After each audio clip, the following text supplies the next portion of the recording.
Jacques दरेदा वो Algerian French विद्वान थे जिन्होंने कि हर्मेनेutiक्स को एक और रेडिकल शेप दी और अपना एक नया हर्मेनेutiक्स तैयार किया जिसे कि हम रेडिकल हर्मेनेutiक्स या डिकंस्ट्रक्शन कहते हैं, जो कि शब्दों के ट्रू मीनिंग को सर्च करने का प्रयास करता है, मीनिंग को अंडरस्टैंड करने का प्रयास करता है और किसी भी टेक्स्ट को, किसी भी फ़िलॉसफ़ी को क्रिटिकली स्टडी करने का उसको एनालाइज़ करने का एक मेथड है या टूल है, बल्कि स दरेदा तो कहेंगे ये एक प्रोसेस है, जो कि बेसिकली ये दिखाने का प्रयास करता है कि एंशिएंट टाइम से जो हमने स्पीच को टेक्स्ट से उत्तम समझा है और स्पीच को एक प्योर फॉर्म ऑफ रीज़न के रूप में लिया है, जो कि हमारे मॉडर्न फिलॉसफी में लोगोसेंट्रिसिज्म के रूप में जैक्वस कहते हैं दिखता है कि हम तर्क से हर एक चीज़ का समाधान और एग्जैक्ट मीनिंग निकाल सकते हैं और उसमें भी स्पीच से बिल्कुल क्लैरिटी आ सकती है कि आप कहना क्या चाहते हो। जबकि दरेदा फर्डिनांड दी सॉसर की हेल्प से और अन्य जो लिंग्विस्टिक विद्वान हैं उनकी जो नई एनालिसिस थी उसकी खोज से वो ये बताने की कोशिश करते हैं कि बेसिकली जो कोई भी वर्ड अगर हम होता देखते हैं उसका जो ट्रू मीनिंग हमें पता नहीं होता। जैसे ही हम उसके ट्रू मीनिंग की तरफ दौड़ते हैं कि जैसे कि ग्लास, तो ये गिलास है क्या? तो जब हम गिलास होता क्या है? तो आप सिर्फ़ अपने आप में गिलास शब्द से उसका मीनिंग आप नहीं समझा सकते। उसके लिए आपको बताना पड़ेगा शायद जो किसी कौली की तरह होता है, उससे थोड़ा छोटा होता है या बड़ा होता है। मतलब किसी भी शब्द के मीनिंग को हम उस वर्ड से ही समझा नहीं सकते जो सिंबल हमने उसके लिए असाइन किया है। बल्कि जब हम उसका मीनिंग खोजने जाएँगे तो हमें उसके आगे और लिंक ढूँढने पड़ते हैं। और मज़े की बात है कि जो आज उसका मीनिंग है हो सकता है कल उसका मीनिंग कुछ और था।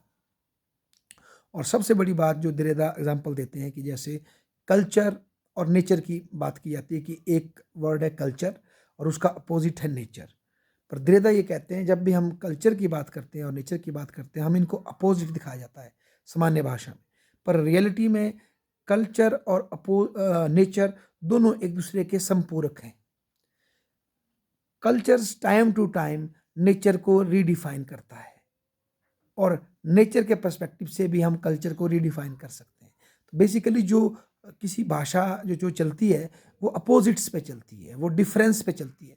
तो उस डिफरेंस में जो हम डिफरेंस क्रिएट करते हैं 2 अक्षरों के बीच में या 2 कॉन्सेप्ट्स के बीच में, वो असल में उतना स्टार्क होता नहीं जितना दिखाया जाता है, क्योंकि लॉजिक के लिए हमें वो तोड़ करके उसको सेपरेट दिखाना पड़ता है। पर यदि हम गहराई से उन कॉन्सेप्ट्स के मीनिंग में घुसते हैं तो हमें पता लगेगा उनमें इतना गहरा डिफरेंस होता नहीं जितना है। इसी के लिए वो डिफरेंस का प्रिंसिपल देते हैं, डिफरेंस शब्द का यूज़ करते हैं फ्रेंच के। इसके 2 मतलब है, एक तो डिफर किसी चीज़ के मीनिंग को डिले करना, लॉन्ग करना, और डिफरेंट।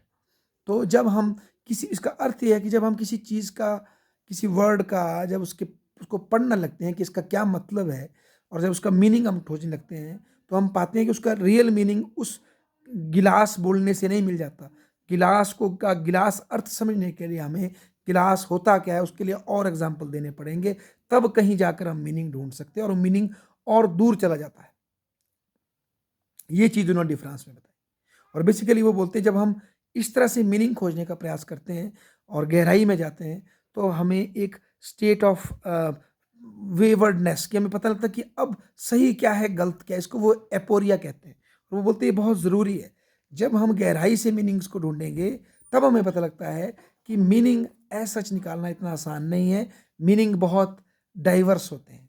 और इसके लिए हमें थोड़ा अपनी जो वेवर्डनेस होना हमारे लिए कि हमें समझना है कि है क्या, इसका मीनिंग असल में है क्या, तब हम इसकी बेटर सर्च कर सकते हैं और तब भी हम ये पाएंगे कि मीनिंग कभी भी स्पेसिफिक और वेल डिफाइंड नहीं होते, वो चेंज होते रहते हैं।